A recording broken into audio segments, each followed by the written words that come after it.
예수님이 승천을 하신 이후에 제자들이 예루살렘에 돌아와서 어디로 갔습니까? 다락방으로 갔습니다. 다락방에 한마음으로 기도에 전념하기 위해서 갔습니다. 제가 사도행전을 수요일날 하는 이유가 있습니다. 사도행전을 하는 이유는 무엇일까요? 성령으로 충만해지고 새로워지는 교회가 되었으면 좋겠기 때문입니다. 성령님에 대해서 사모하는, 좋아하는 마음이 우리가 많이 생겼으면 좋겠고, 사도행전을 읽으면서 또 같이 이렇게 매주 수요일마다 보면서 같이 이 안에 잠겨 들어가고 또 같이 느꼈으면 하는 마음입니다. 그래서 우리 교회가, 앵커리지 온누리 교회가 성령으로 가득 찬 교회가, 여러분의 삶도 그렇게 되시기를 바랍니다. 다락방으로 올라가서 한마음으로 기도에 전념했다 그러는데, 오늘 여기 좀 내용이 길거든요. 왜냐하면 사람들 이름을 하나하나 다 이렇게 나타냈기 때문에 그래요. 제자들이 갔고요. 거기 있던 사람들은 베드로, 요한, 야고보, 안드레, 빌립, 도마, 하나하나 한 사람 한 사람이 되게 중요한 거예요. 그리고 14절에도 모두 그곳에 모인 여자들과 예수의 어머니도 갔고, 또 예수님과 함께 했던 육체적인 형제들도 기도하러 갔습니다. 왜 이름을 이렇게 썼을까? 예수님에 대해서, 예수님이 죽으시고 부활하시고 승천하신 것을 알지 못하는 사람들은 기도자 명단에 없습니다. 다시 말씀드리면, 예수님에 대해서 알긴 알아요. 그런데 정말로 나와 연관이 있다라고 생각하지 않으면 기도 못합니다. 기도 흉내는 낼 수 있어요. 그렇지만 진짜 기도를 하기 힘듭니다. 얼마나 고역이에요. 솔직히. 여러분, 예수님을, 내가 하나님 모르는데 기도한다는 것은 고역이에요. 벽 보고 이야기하는 거예요. 전화기를 들었는데 상대방이 없다고 할 때 통화가 잘 됩니까? 똑같습니다. 예수님의 부활과 승천을 믿는 사람만 기도하게 되어 있습니다. 그래서 대부분이 다 떠난 거고, 지금 이 사람 이름이 나온 거예요, 하나하나. 예수님은 윤리 도덕 선생이 아니거든요. 이 세상에 윤리 도덕 선생, 무슨 철학자들, 또 뭐 훌륭한 말씀 전해주는, 우리의 할아버지들도, 우리의 조상들도 훌륭한 말씀 많이 전했잖아요. 우리가 어렸을 때. 훌륭한 말씀 하는 사람들은 많아요. 그러나 부활과 승천을 경험하는 것은 전혀 다른 거예요. 여러분, 신앙이라는 것은 착하게 살자가 아니에요. 때로는 나쁜 놈이라도 상관없어요. 그가 성령을 받았느냐, 부활이 있느냐가 중요한 것입니다. 전혀 달라요, 차원이. 성령님을 우리가 생각할 때 그러한 어떤 마음으로, 내가 어떻게 컨트롤할 수도 없는 거예요, 성령님. 그래서 예수님의 죽음까지만 아는 사람이 있고, 부활을 경험해 봤느냐 아니냐, 여러분, 결정적인 차이가 있습니다. 어떤 차이가 있냐면, 기도 오래 못합니다. 성령을 받지 않으면 힘듭니다. 그리고 때때로 설교의 내용도 어떤 것은 이해가 안 갑니다. 인간의 한계는 한 50까지예요. 그 이상은 이해가 안 가요. 무슨 얘기인지 도대체. 십자가에서 내 자아가 죽는다는 게 도대체 무슨 말인지 여러분 솔직히 이해가 가십니까? 여러분이 이해가 가고 그 경험이 있다면 성령님이 여러분과 함께 있는 것이고, 그 이해가 도저히 안 간다면 계속 기도하셔야 돼요. 왜냐하면 그는 주님을 아직 반밖에 모르는 거예요. 전혀 다른 차원이에요. 저도 모태신앙이기 때문에 저는 대학생 때까지 그냥 윤리도덕인 줄 알았어요. 청년부에 온누리교회에 들어가서 전혀 다른 세계가 전혀 달라요, 여러분. 그냥 아는 것과 경험하는 것은 전혀 달라요. 한번 생각해 보십시오, 여러분. 자다가 하나님 음성을 들으면 기절초풍할 내용 아니겠습니까? 네?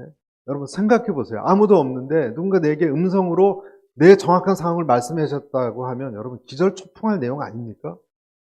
어떻게 흥분하지 않을 수가 있습니까? 내 과거를 다 아는데 그분이. 어떤 분을 통해서 내 과거를 짚고 어떤 것을 회개하러 가신 분이 있는데 통변하신 분이. 제가 기절초풍했어요, 저는. 그런 일이 일어날 때. 뭔가 있구나. 뭔가 있다. 그러니까 성령님을 받는다는 것은, 내가 기도한다는 것은 흉내내는 것과 전혀 달라요. 저는 그러한 물결에 신비에 잠길 수 있는 우리 교회, 그리고 여러분들이 되시기를 축복합니다. 그 하나님을 모르고서 어떻게 살아갑니까, 우리가? 죽음이 두렵지 않습니까? 그 하나님을 모르는데 어떻게 죽음이 안 두렵습니까? 하나님을 믿어도 두려운데.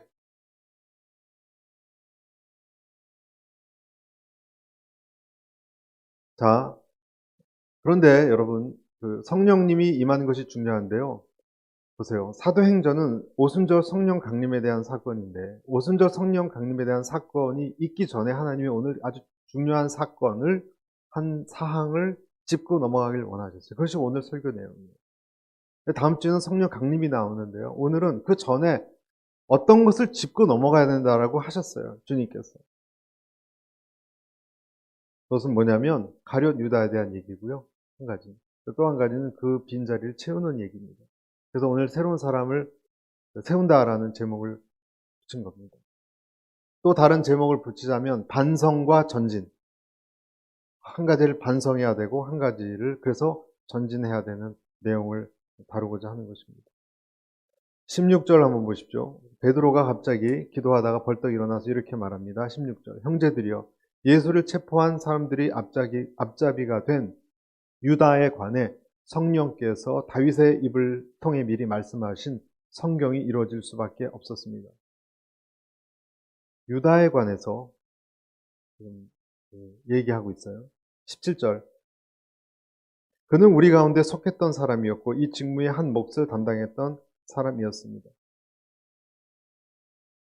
유다는 자기 불의 대가로 밭을 샀는데 거기서 그는 곤두박질에 배가 터지고 내장이 온통 밖으로 쏟아져 나왔습니다. 19절 같이 읽겠습니다. 시작. 이 일이 예루살렘에 사는 모든 사람에게 알려졌습니다. 이 밭을 그들의 지방 말로 아겔다마라고 부르는데 그것은 피의 밭이라는 뜻입니다. 유다에 대해서 얘기하는 거예요. 유다에 대해서 짚고 넘어가야 되는 거예요. 여러분, 어떤 한 사람의 인생도 마찬가지고 교회도 마찬가지고 짚어야 될 것은 짚어야 됩니다. 유다의 주제는 꺼리끼는 주제입니다. 더군다나 지금 뭐 내장이 터져서 얼마나 끔찍합니까? 하지만 성령께서는 기도를 회를 하고 있는 도중에 짚으라는 거예요. 유다에 대해서. 하나님께서 저와 여러분이 기도할 때 회피해가는 영역이 없기를 바라세요. 짚으라면 짚어야 되는 거예요. 짚지 않고서는 전진할 수가 없는 거예요. 통과해야 되는 거예요. 여러분, 그냥 회피해질 수가 없어요. 신앙이라는 것은 아주 정직해야 돼요. 기도할 때 정직해야 되거든요. 그때 솔직한 내 내면이 나오게 돼 있습니다. 그리고 그것을 대면하셔야 됩니다. 그런 것이 나오지 않으면 사실 기도는 별로 헛수고입니다. 기도가 아닙니다. 기도할 때 성령께서 내면을 딱 조명해 주시는 것을 경험해야 기도지. 그냥 남 하는 거 따라해서는 참 기도의 단계로 못 들어갑니다. 자기 기만밖에 안 됩니다. 아, 기도했다. 그냥 난 매일 기도한다. 그거 자기 기만밖에 되지 않습니다. 자기 기만이 오래되면 거짓된 신앙인이거든요. 그러면 일단 기쁨도 없어요. 신앙생활은 힘들어져요. 지겨워져요. 그러나 터치가 될 때 뭔가가 터져요. 이 샘물이 터지듯이. 유다는 왜 유다에 대해서 이야기하는가? 여러분, 유다는 어떤 사람이었습니까? 가장 12제자 중에 사실 가장 탁월했던 사람이에요. 유다는 엘리트였습니다. 다른 사람들은 그냥 어부였습니다. 그래서 그런지 오늘도 말씀해 보면 직무의 한 몫을 담당했던, 이 말은 회사로 치자면 아주 중책을 맡았다 뭐 그런 뜻입니다.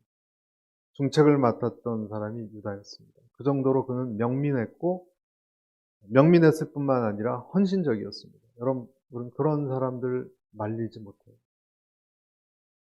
탁월한데 헌신적이까지 한 사람이 유다였습니다. 그런데 오늘 말씀해 보면 와당탕 무너지죠. 예수님을 은 30에 팔아버리고 본인은 죄책감에 시달리다가 어떻게 됐습니까? 스스로 목숨을 중지하고 말았습니다.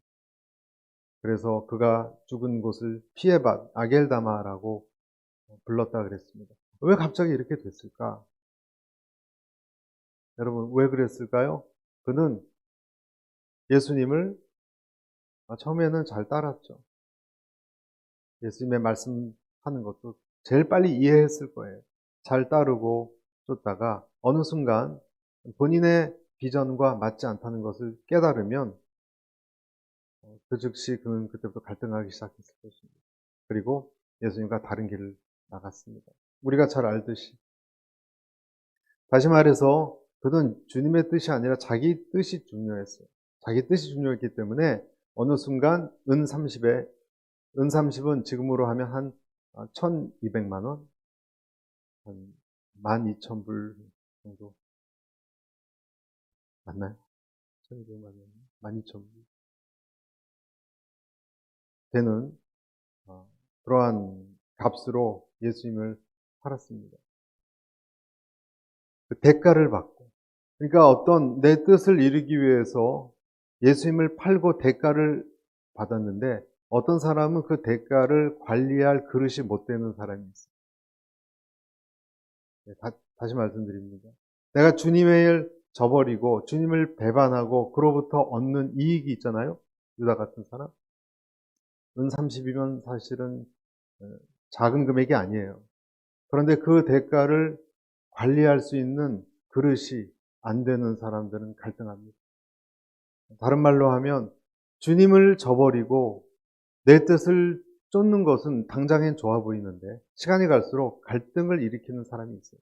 그러나 이렇게 유다처럼 팔아버리면 그 갈등에 못 이겨서 결국 무너지고 마는 것입니다. 우리가 읽었듯이 지금 그런 내용이 나와 있어요. 마태복음에도 여러분 유다가 얼마나 갈등이 심했는지 말씀드려 볼까요? 유다가요 사실은 마음속이 여린 사람이었어요. 여러분 유다가 무조건 나쁜 사람이 아니에요. 그때 예수를 판 유다가 그의 정죄됨을 보고 스스로 뉘우쳐 그 은 30을 대제사장들과 장로들에게 도로 갖다 주며 가로되 내가 무죄한 피를 팔고 죄를 범하였다다 하니 내가 무죄한 사람을 피를 팔고 죄를 범했다. 저희가 가로되 그것이 우리에게 무슨 상관이 있느냐 내가 당하라 하거늘 유다가 은을 성소에 던져놓고 물러가서 스스로 목매어 죽으니라. 요즘 우리 신문에 나오는 어떤 사람들보다 훨씬 깨끗합니다. 양심. 그렇죠?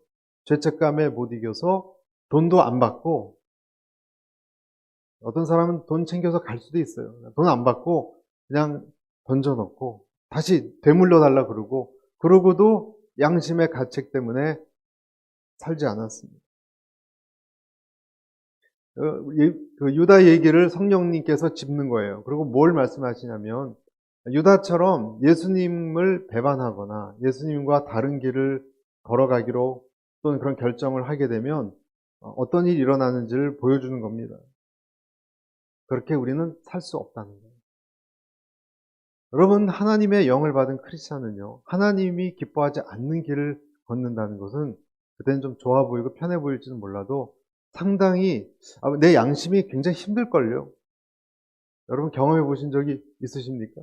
저는 그전에는 좋았던 것이 예수님을 정말 알고 나서는 그게 힘든 것들이 작은 예를 들면 시장에서 옷을 샀는데 5,000원을 더 받았어요 제가. 그러면 아이고 잘됐다 그랬을 텐데 다시 버스 타고 가서 돌려주고 와야 돼요. 힘들어요. 그렇게 안 하면.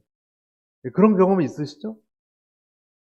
옛날하고 좀 달라졌어요. 옛날에는 그냥 넘어가는데 하나님이 보고 있는 것 같아서 그렇게 쉽게 못 그리겠어요. 오히려 그렇게 꿀꺽하면 더 괴로워요.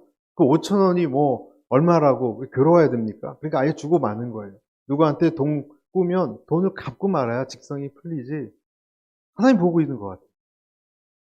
그러니까 작은 이해가 그렇다는 겁니다. 내 양심이 소리 지르는 거예요. 여러분, 예수님을 정말로 안 사람은 내 욕심을 채울 때도 있지만 시간이 갈수록 그 사람의 영혼은 고통받습니다. 저 여러분에게도 늘 그런 축복이 있게 되기를 바랍니다. 영원히 고통, 그 편이 결국 나은 거예요. 그렇죠? 우리는 영원히 편한 쪽을 점점 택하게 돼 있어요. 크리스찬이 된다는 것은 무엇입니까? 육체적인 것은 옛날엔 고기 많이 먹고 편한 데 있고 좋은 거 보면 다 좋은 줄 알았어요. 여러분, 정말 그렇게 좋습니까? 좋긴 좋죠. 그러나 옛날만큼 좋지가 않아요. 이렇게 재미가 없어요.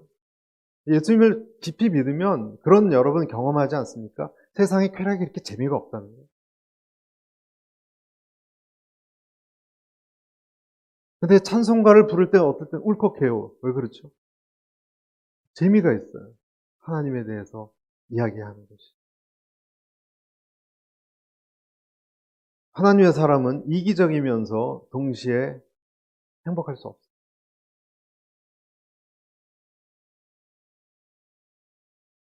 사람들을 상처 주면서 기쁨을 누릴 수 없어요.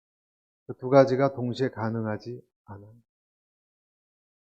내 욕심을 만족시키면서 내 영이 만족되지 않아요. 분열을 일으켜요. 그게 더 무서운 거예요. 분열을 일으켜요, 내 안에. 아, 이러면 안 되는데, 죄책감이라고 부를 수도 있고, 여러 가지 이름 부를 수 있어요. 자기 모순에 빠져요. 그래서, 오라 공고한 사람이로다. 그 말이, 아유, 내가 왜 그랬을까 하는 말이에요.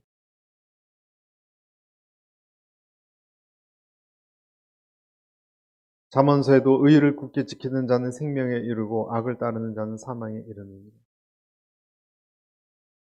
그래서 크리스찬의 성숙의 특징은요, 크리스찬이 성숙하게 된다는 것은 무슨 뜻이냐면, 내가 주님이 원치 않는 유다처럼 그런 이 반대의 일을 자꾸 하다가 오히려 그게 점점 고통스러워지기 때문에 덜 하게 되는 과정이에요. 그게 성숙이에요. 그러니까 내가 억지로 내가 그렇게 해야지가 아니라 하나님이 내 안에 있으면 이제 하나님이 반대하는 것을 하는 것이 더 힘들어지기 시작하는 거예요. 점점. 더 힘들어지는 거예요. 거짓말하고 나쁜 짓하고 사람 괴롭히는 것이 쾌락이 없는 거예요. 그것이. 오히려 내가 좀 져주는 게 낫고 손해보는 게 낫고 그러면서 우리는 성숙으로 들어가는 거예요. 그래서 그리스도가 아닌 것을 자꾸 쫓으면 오히려 그것이 나를 찔렀도다 그러잖아요. 디모데전서. 주님을 반대할수록 그런 것이 나를 찌를 수 있는 축복이 있기를 바랍니다. 아멘. 그것이 나를 찌를수록 이 말은 제 궤도로 다시 돌아가게 되어 있기 때문에 그렇습니다. 가룟 유다는 그 이름이 그 단도를 쥔 사람이라는 뜻이죠. 칼을 쥔 사람의 뜻이에요. 이 칼이라는 것이 실력도 있고 힘이 센 사람은 제대로 칼을 쓸 때는 대적을 향할 때는 쓰임받지만 그것이 만약에 아군을 향할 때는 큰 손해가 있는 것처럼 가룟 유다라는 이름도 단도를 든 사람이라고 그 이름을 하나님께서 그런 사람을 이렇게 세운 것도 참 의미가 있어요. 사람에게는 여러분 누구나 칼이 있거든요. 우리에게는 다 칼이 있어요. 큰 칼이 있는 사람이 있고 작은 칼이 있는 사람이 있습니다. 주님을 위해서 의롭게 써야 되는데 유다같이 자기 뜻에 안 맞다고 할 경우에는 선한 사람을 해칠 수도 있는 것입니다. 예수님을 찌를 수도 있는 거예요. 여러분 우리는 자기 자신의 존재에 대해서 유다를 보면서 한 번 더 생각해 봐야 돼요. 나는 착하고 선한 존재다? 여러분 그렇게 정말 생각하십니까? 그렇다면 여러분 우리가 다툴 때 상대방의 아픈 말은 왜 그렇게 잘합니까? 선하면서. 내 안에 다 크고 작은 칼들이 있어요. 성령 주님을 만나고 그것이 다 녹아버린 역사가 있게 되기를. 가룟 유다는 그 칼을 녹이지 않았어요. 그래서 자기 마음에 안 들었을 때 예수를 찔렀습니다.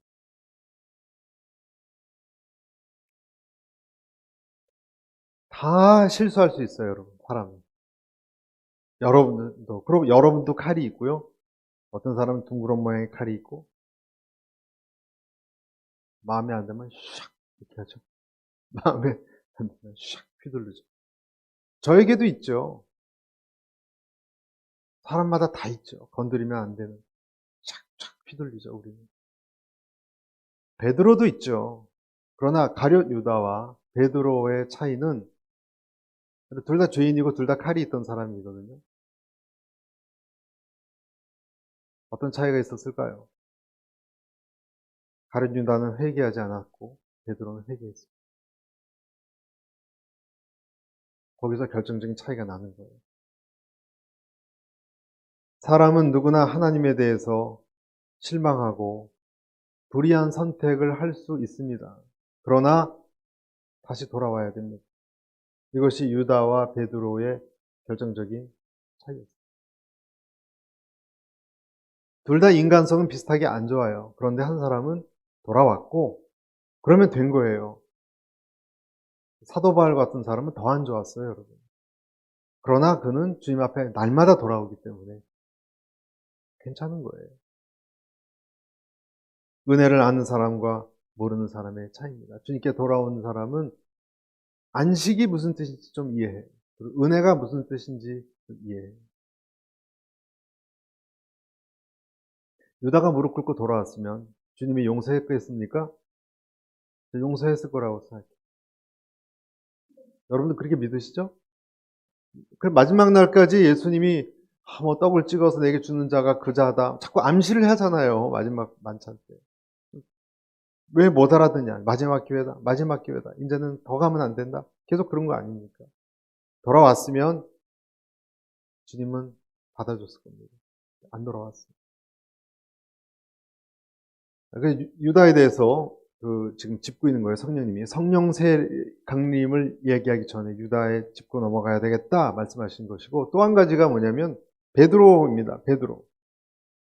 베드로는 유다와 지금 제가 말씀드린 것처럼 사실 그렇게 내세울 것이 없는 사람이에요. 베드로는 3번이나 배신했어요.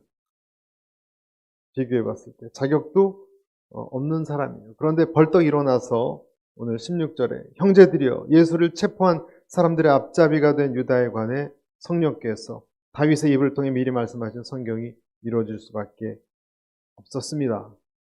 여러분, 갑자기 베드로가에게 왜 이런 말을, 이상한 말을 하는 겁니까? 여러분, 처음 듣는 얘기를 하는 거예요. 베드로는 무슨 이것을 공부한 것도 아니에요.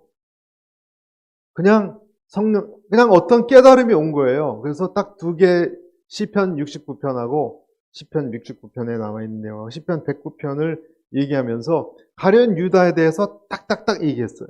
베드로가. 갑자기 벌떡 일어섰어요. 그리고 더 나아가서, 그러니까 뭐냐면, 이런 가룟 유다를 하나님께서 미리 예정하시고, 그렇게 배신자가 되게 하시고, 그리고 주님께서 죽으시고, 그런 얘기를 얘기하신 거예요. 그리고 그런 사람은 죽임을 당하고, 그 다음에 새로 사람을 뽑아야 되는 결원이 생긴 것을 이제 우리가 보충을 해야 된다 하는 얘기까지 그냥 서슴없이 베드로가 얘기하고 있는 거예요. 보완하는 것, 보충하는 것. 지금 이 베드로는 그럴 만한, 다 숨죽여서 기도하고 처절하게, 예수님도 없으니까 그래야 될 시점에 유다 얘기를 하면서 이 얘기를 하는 거예요. 그리고 앞으로 나아가야 된다, 이런 얘기를 하는 거예요. 이 베드로의 얘기를 우리가 보면서 생각해야 할 것이 있어요. 첫째, 베드로는요, 시편에서 하나님의 섭리를 깨달았어요. 배신했고 예수님 앞에서 큰 소리 뻥뻥 쳤던 베드로가, 사실 내세울 것도 별로 없었던 베드로가 예수님 죽고 갑자기 일어나서 막 얘기하면서 흥분하기 시작하고 뭔가를 사람들에게 설명하기 시작하는데, 첫 번째 그가 설명한 것이 하나님의 기가 막힌 어떤 섭리를 얘기하는 거예요. 시편 말씀을 통해서. 여러분, 섭리를 깨닫는 사람에게는요, 치유가 임합니다. 아멘. 섭리를 깨달을 때 치유가 임해요. 지금 베드로는 왜 그러느냐? 내가 유다처럼 되지 않은 것은 나도 부족하고 바보 같고 예수님 배신했던 배신자인데 내가 유다같이 저렇게 넘어져서 그런 완전히 예수님을 십자가에 그렇게 넘기는 배신자가 되지 않고 나도 배신했잖아요. 거기까지는 안 나가지. 이렇게 된 것은 하나님의 예정된 섭리 같은 것이었구나. 다시 말해서 하나님의 은혜였구나. 하나님이 지켜준 거구나. 내가 사탄의 놀이개가 되지 않은 것은 하나님의 보호하심의 섭리구나. 하나님이 나를 지켜주고 보호하고 그 길로 완전히 나가지 않도록 나를 이렇게 이끌어 가고 있구나. 그걸 갑자기 깨달은 거예요. 그래서 내가 지금 이 자리에서 이렇게 기도하고 성령님을 기다리는 것은 그런 하나님의 시편에 보니까 그러한 예정하심의 인도하심이 아니고는 설명할 수가 없구나.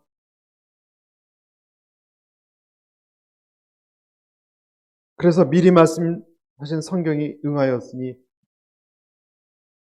이루어질 수밖에 없었습니다. 성경이 이렇게 이루어질 수밖에 없었습니다. 성경이 유다를 배신자로 사용하시고 그는 망하게 되고 창자가 터지고 비참하게 됐지만 우리는 이렇게 주님을 향해서 우리가 잘난 것이 아니라 기도하며 성령님을 또 예수님의 영을 기다리는 사람이 된 것은 성경이 예언됐고 그걸 이루어질 수밖에 없었습니다. 여러분 여기서 어떤 힘이 느껴지지 않습니까? 하나님께서 내 인생을 이렇게 복주시기 위하여 예정할 수밖에 없었습니다. 날 이끄실 수밖에 없었습니다.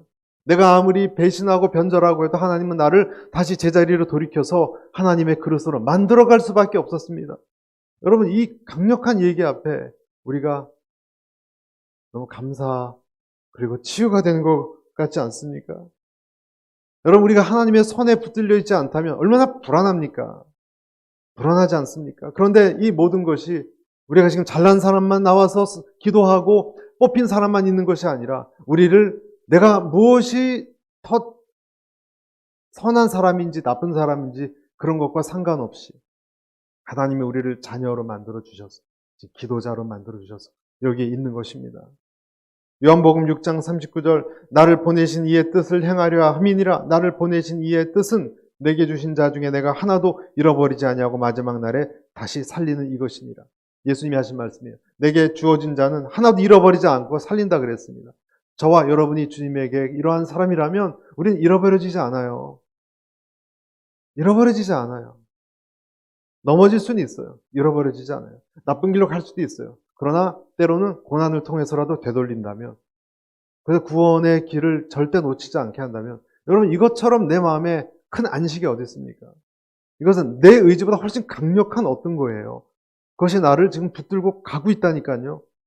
여러분 날 붙들고 가는 어떤 이 세계의 힘이 나보다 훨씬 커요. 내가 어떻게 할 수도 없는 나를 복주시겠다는 그 힘이 끌고 가면 여러분 거기서 우리는 안식을 얻는 거예요. 아무것도 없을 때 불안한 것이지 사람이 그 어떤 강력한 주권자가 여러분의 오늘 내일 또 잠자고 일어난 내일도 이끌고 간다는 그 어떤 예언된 말씀의 진행이 있다는 것을 알면 여러분이나 여러분의 자녀의 문제나 여러분 무엇을 그렇게 고민할 게 있겠습니까? 아멘. 괜찮은 거예요, 그러면. 주님이 나보다 훨씬 크고 강하고 똑똑하시니까. 날 좋게 보신다니까.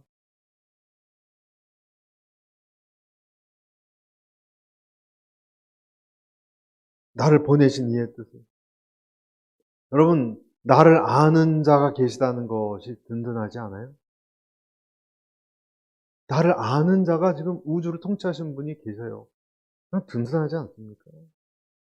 든든한 거예요. 그래서 올바른 지식은요, 평강을 줘요. 올바른 지식은 안식을. 저와 여러분에게 이 안식의 물결이 흘러넘치기를 축원합니다. 내가 앵커리지에 있건 서울에 있건 여러분 그런 것이 뭐가 중요합니까? 어디 있건 아프리카에 있건 주님이 나를 알고 계시면 되는 거예요. 내가 젊은 나이건 나이가 든 나이건 내가 이런 조건이건 저런 조건이건 사람들한테 좀 중요할 수 있어요. 나한테도 좀 중요할 수 있어요.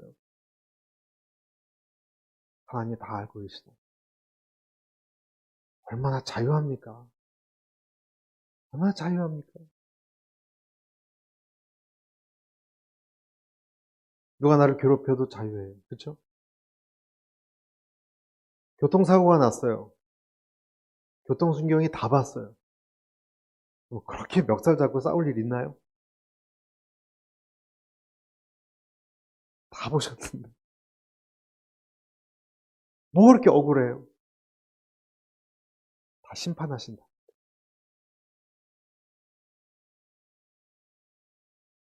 여러분은 어떤 은혜로 살아가십니까? 베드로는 여러분, 왜 이런 얘기를 하냐면, 기억나세요? 마태복음 16장에 베드로가 예수의 말씀에 탁 울기 전에 내가 3번 나를 부인하리라 하심이 생각나서 밖에 나가서 심히 통곡하니라. 기억나시죠? 이게 무슨 말이냐면요.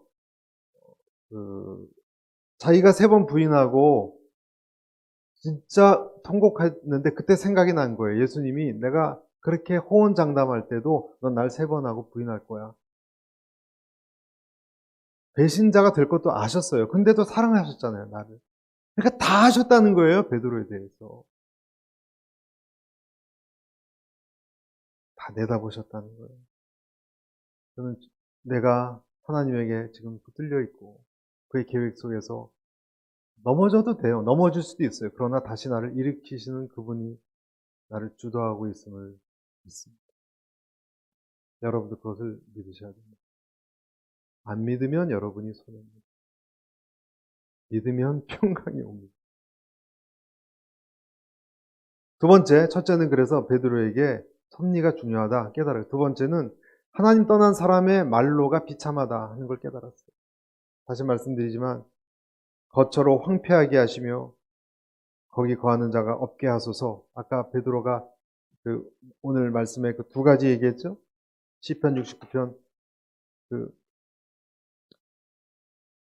20절 보십시오. 그런데 시편에 그의 거처를 폐허가 되게 하시고 그곳에 아무도 살지 못하게 하십시오라고 기록됐고, 그리고 또 읽을까요? 시작. 또 20절 한번 보여주시겠어요? 제가 20절 다시 읽을게요. 20절. 그런데 시편에 그의 거처를 폐허가 되게 하시고 그곳에 아무도 살지 못하게 하십시오라고 기록됐고, 또 다른 사람이 그의 직무를 차지하게 해 주십시오라고 기록됐습니다. 그러니까 베드로가 한 말이거든요. 시편에 그대로 진행됐구나. 그러니까 심판이 무섭구나. 하나님을 배반한 사람의 심판이, 말로가 무섭구나. 여러분, 심판을 때때로 생각하십시오. 심판은 진짜입니다. 그럼 반에서 애들이 싸워도 선생님이 와서 판단을 하는 게 이치인데, 반에서. 그럴 때도 선생님이 너 왜 그랬어 얘한테? 왜 물컵을 던졌어? 그렇게 하는 게 세상 이치인데, 어떻게 우주의 공정한 심판관이신 주님께서 아무 심판도 안 할 거라고 우리가 생각할 수가 있겠습니다. 내 인생에 대해서 하나님 앞에 구원은 받지만 책임져야 됩니다. 책임져야 됩니다. 하나님이 기뻐하시는 삶을 살도록 구원 안에서 우리는 이끌려지고 있습니다. 판결하실 분은 하나님이십니다. 세 번째, 그리고 마지막으로 베드로에겐 첫째 섭리를 알았고, 심판이 무섭구나를 알았고, 세 번째는 보충해야 되겠구나를 알았어요. 여러분, 숫자가 12이었다가 11명이 됐잖아요. 유다가 빠져서 12이란 수를 완전하게 다시 해야 돼요. 하나님께서는 움푹 들어간 곳을 다시 채우기를 원하는 완전수. 구약에서부터 12이라는 것은 중심된 완전수였습니다. 실패한 아겔다마, 피밧을 기억. 주님이 주시는 메시지입니다. 그리고 그것을 보충. 여러분의 아겔다마를 보충해야 됩니다. 유다처럼 넘어진 곳이 있다면 누구나 있습니다, 사람들에게. 다시 한번 내가 주님의 섭리에 들어갔다는 것을 생각하고 보충해야 됩니다. 여러분, 어떻게 보충해야 될까요?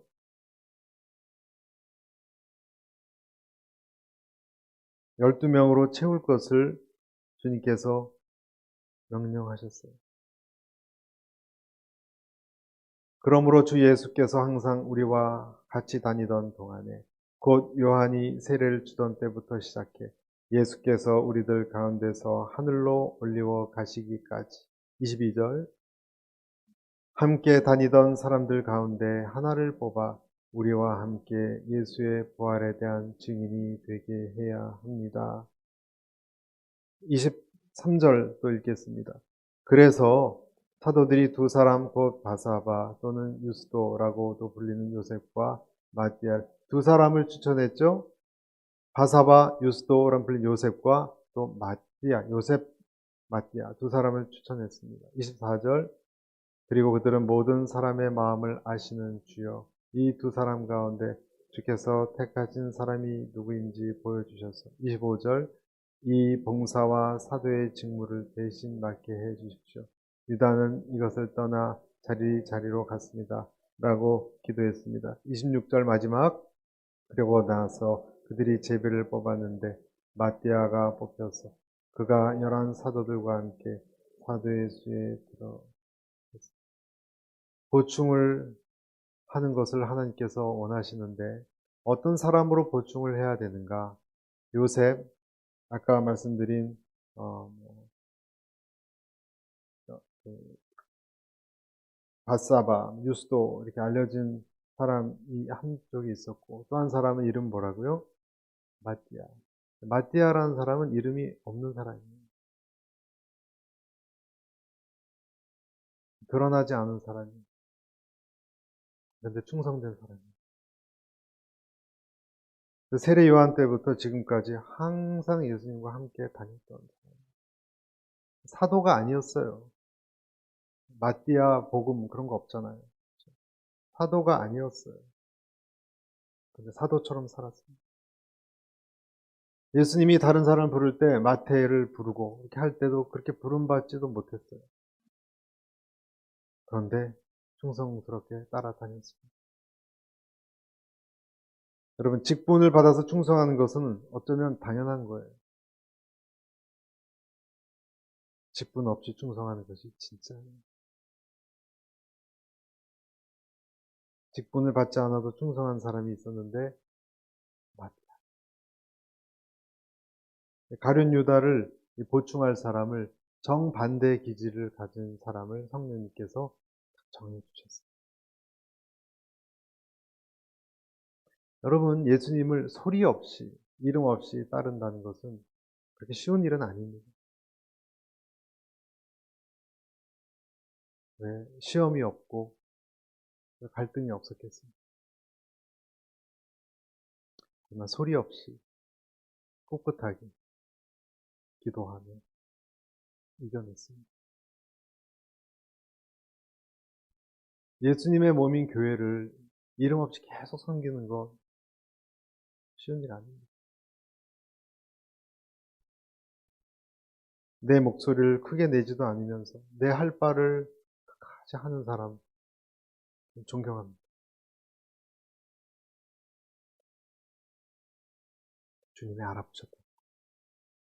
제비뽑기를 됐다. 놀랍지 않습니까, 여러분? 유다처럼 엘리트고 탁월하고 나라를 위해서 막 뭘 할 것 같이 의의를 부르짖었던 사람. 그 사람의 빈자리를 이름도 없고 예수님의 부르심과 가르치심, 설교 다 들었고 전도하시고 치유하시고 죽으시고 부활하시고 승천하시고 지금까지 소리 없이 섬기고 따라다녔던 사람 중에 요셉 그 사람이 아니라 마띠아를 성령님께서 지목하셨어요. 여러분 끝까지 남는 사람이 이기는 겁니다. 믿습니까? 여러분과 제가 그런 사람이 될 수 있기를 바랍니다. 가룟 유다의 실패를 세 가지입니다. 가룟 유다의 실패를 나도 그럴 수 있는 칼이 있는 사람이다. 두 번째로는 섭리가 더 강하다. 그 사람 인격과 그 사람의 어떠한 바다 섭리가 훨씬 강합니다. 못 이깁니다. 하나님의 섭리, 주권. 그리고 소리 없이 충성하여 주님의 그 부족한 부분을 보완할 수 있는 그 축복이 우리 남은 인생에 있게 되시기를 간절히